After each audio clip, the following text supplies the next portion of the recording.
নমস্কাৰ, মই ৰঞ্জন দাস, গুৱাহাটীৰ বাসিন্দা হিচাপে মই আজি বিশেষভাৱে এটা ধৰক নিজৰ মন্তব্য আগবঢ়াবৰ কাৰণে লাইভ আহিছোঁ।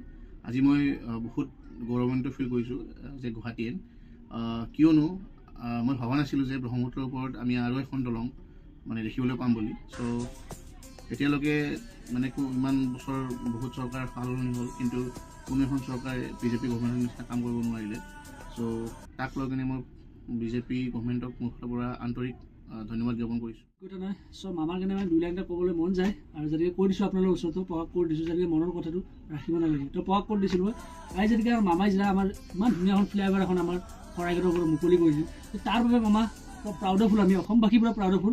এতিয়া জামটো বিৰাট টেনশ্যনত মানুহ যাই থাকিব পাৰিব, আগতে কিমান জাম আছিলে গুৱাহাটী চিটিত। চ' এতিয়া সেই জামটো আপুনি খুব সুন্দৰভাৱে মুকলি কৰিছে, পলিউশ্যন কিমান ধুনীয়া কৰিছে।